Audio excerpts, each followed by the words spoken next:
வாங்க அபூர்வாஸ் விருந்துக்கு. இன்றைக்கி நம்ம நல்லா சுவையான சிக்கன் குழம்பு தான் எப்படி பண்ணுறதுன்னு பார்க்க போகிறோம். இது சப்பாத்தி, பரோட்டா, சாதம் எல்லாத்துக்குமே வச்சு சாப்பிட்றதுக்கு ரொம்பவே நல்லாயிருக்கும். வாங்க இப்போ இந்த சுவையான சிக்கன் குழம்பு எப்படி பண்ணலான்னு பார்க்கலாம். இப்போ நான் பார்த்தீங்கன்னா சிக்கன் மேரினேட் பண்ணுறதுக்காக ஒரு 1/2 கிலோ அளவுக்கு சிக்கன் எடுத்து வச்சுருக்கேன். நீங்கள் தேவைக்கு தகுந்த மாதிரி எடுத்துக்கோங்க. அதில் 1/2 ஸ்பூன் மஞ்சள் தூள் சேர்த்துட்டு இந்த சிக்கனுக்கு தேவையான அளவுக்கு உப்பு சேர்த்துக்கோங்க. அது கூடவே பார்த்திங்கன்னா 1/2 ஸ்பூன் அளவுக்கு தனி மிளகாத்தூள் சேர்த்துருக்கேன். 2 டேபிள் ஸ்பூன் தயிர் சேர்த்துட்டு நல்லா கலந்து விட்டுருங்க.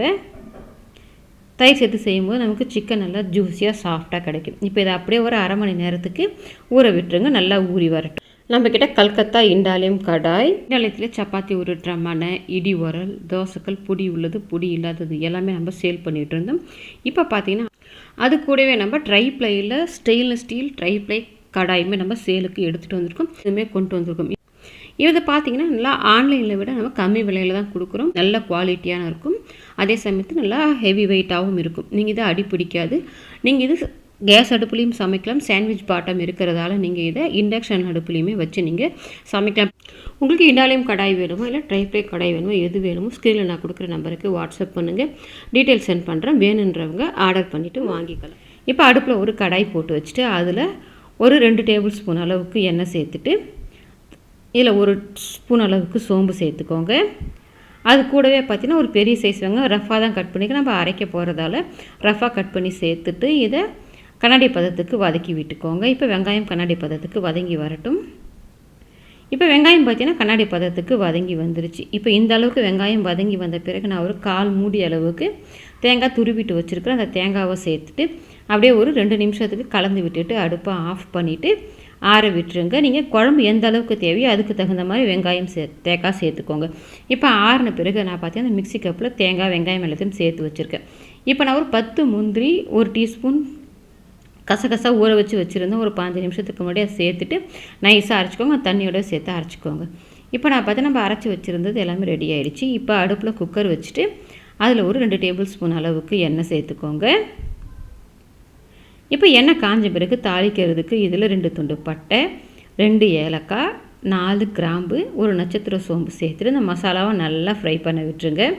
இப்போ மசாலா எல்லாம் நல்லா ஃப்ரை ஆன பிறகு ஒரு பெரிய சைஸ் வெங்காயம் நல்லா பொடியை கட் பண்ணிவிட்டு வச்சுருக்கிறேன். அதை சேர்த்துட்டு இந்த வெங்காயம் நல்லா நிறம் மாறிட்டு வதங்கி வரணும். வதக்கி விட்டுருங்க. வெங்காயம் பார்த்தா இந்த அளவுக்கு நல்லா நிறம் மாறிட்டு வதங்கி வந்துருச்சு. இப்போ இதில் ஒரு 2 டேபிள் ஸ்பூன் அளவுக்கு இஞ்சி பூண்டு பேஸ்ட்டு சேர்த்துட்டு இஞ்சி பூண்டு பேஸ்ட்டோட பச்சை வாசனை போக நல்லா வதக்கி விட்டுருங்க. இஞ்சி பூண்டோட பேஸ்ட்டு பச்சை வாசனை போயிட்டு நல்லாவே வதங்கி வந்துருச்சு. இப்போ இதில் பார்த்தீங்கன்னா கலருக்காக 1 டீஸ்பூன் அளவுக்கு காஷ்மீரி மிளகாத்தூள் சேர்த்து இந்த எண்ணெயில் நல்லா வதக்கி விடுங்க. அப்போ தான் நல்லா கலர் கிடைக்கும். பச்சை வாசனை போயிட்டு மிளகாத்தூள் வதங்கி வந்த பிறகு ஒரு பெரிய சைஸ் தக்காளி ஒன்று பொடியை கட் பண்ணியிருக்கேன். அது கூட நம்ம சிக்கனுக்கு ஏற்கனவே உப்பு சேர்த்தாச்சு. இந்த மசாலாவுக்கு மட்டும் கொஞ்சமாக உப்பு சேர்த்து நல்லா வதக்கி விடுங்க. இப்போ பார்த்தா தக்காளி நல்லா குழஞ்சி வதங்கி வந்துருச்சு. இப்போ இந்த அளவுக்கு நல்லா வதங்கி வந்த பிறகு இதில் வீட்டிலேயே அரைச்ச குழம்பு மிளகாத்தூள் 2 ஸ்பூன் சேர்த்துருக்கேன்.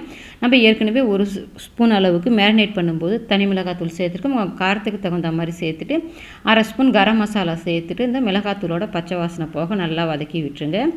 இப்போ மிளகாத்தூளோட பச்சை வாசனை போயிட்டு நல்லா வதங்கி வந்த பிறகு நம்ம ஏற்கனவே மேரினேட் பண்ணி வச்சுருந்த சிக்கனை இது கூட சேர்த்துக்கோங்க.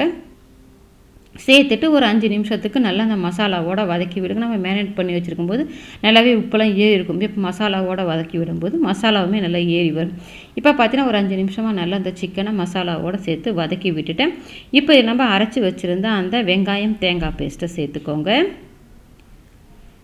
இப்போ இந்த வெங்காயம் தேங்காய் பேஸ்ட்டை சேர்த்துட்டு நம்ம ரொம்ப நேரம் வதக்கி விடணும்லாம் அவசியம் இல்லை. ஒன்றா சேர்ந்து வர்ற மாதிரி அப்படியே கலந்து விட்டுக்கிட்டிங்கன்னா போதும். இப்போ அப்படியே கலந்து விட்டுருங்க. கலந்து விட்டுட்டு உங்களுக்கு குழம்பு எந்த கன்சிஸ்டன்சிக்கு தேவையோ அதுக்கு தகுந்த மாதிரி நீங்கள் இதில் தண்ணி சேர்த்துக்கலாம். நான் பார்த்தீங்கன்னா மிக்ஸி கப் அலசிட்டு ஒரு அரை டம்ளர் அளவுக்கு தண்ணி சேர்த்துருக்கேன். அது போக மறுபடியும் ஒரு 1.5 டம்ளர் தண்ணி சேர்த்துருக்கேன். மொத்தமாக இதில் நான் 2 டம்ளர் தண்ணி சேர்த்துருக்கேன். இது பார்த்திங்கன்னா ரொம்ப திக்காகவும் இருக்காது, ரொம்ப தண்ணியாகவும் இருக்காது, கரெக்டான அளவில் இருக்கும். உங்களுக்கு எந்த அளவுக்கு தேவையோ அதுக்கு தகுந்த மாதிரி தண்ணி சேர்த்துட்டு நல்லா கலந்து விட்டுருங்க. இப்போ இந்த மாதிரி நல்லா கலந்து விட்டுட்டு குக்கரை மூடி போட்டுட்டு அடுப்பை மீடியம் ஃப்ளேமில் வச்சுட்டு 2 விசில் மட்டும் விடுங்க. இது பிராய்லர் கோழின்றதுனால சீக்கிரமாகவே வெந்து வந்துடும். 2 விசில் விட்டிங்கன்னா போதும்.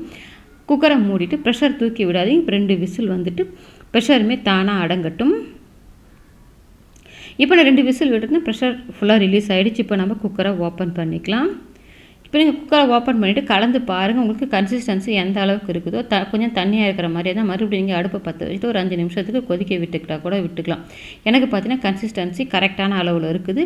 நான் இந்த அளவுக்கு எனக்கு இருந்தால் சரியாக இருக்குன்றதால மறுபடியும் அடுப்பெல்லாம் நான் பற்ற வச்சு கொதிக்க விடலை, அப்படியே தான் வச்சுக்க போகிறேன். கடைசியாக இதில் கொஞ்சமாக மல்லி இலையை சேர்த்து கலந்து விட்டுருங்க. நமக்கு நல்ல சுவையான சிக்கன் குழம்பு ரெடி ஆகிடுச்சு. நீங்கள் எல்லாத்தோடையுமே வச்சு சாப்பிட்றதுக்கும் ரொம்பவே அருமையாக இருக்கும். ட்ரை பண்ணி பாருங்கள். ட்ரை பண்ணி பார்த்துட்டு எப்படி வந்ததுன்றதை கமெண்ட் செக்ஷனில் சொல்லுங்கள். லைக் பண்ணுங்கள், ஷேர் பண்ணுங்கள், அபூர்வாஸ் விருந்துக்கு சப்ஸ்கிரைப் பண்ணுங்கள். கூடவே பெல் பட்டனையும் கிளிக் பண்ணுங்கள். அப்போ தான் என்னோடய அப்லோட்ஸ்லாம் உங்களுக்கு உடனடியாக கிடைக்கும்.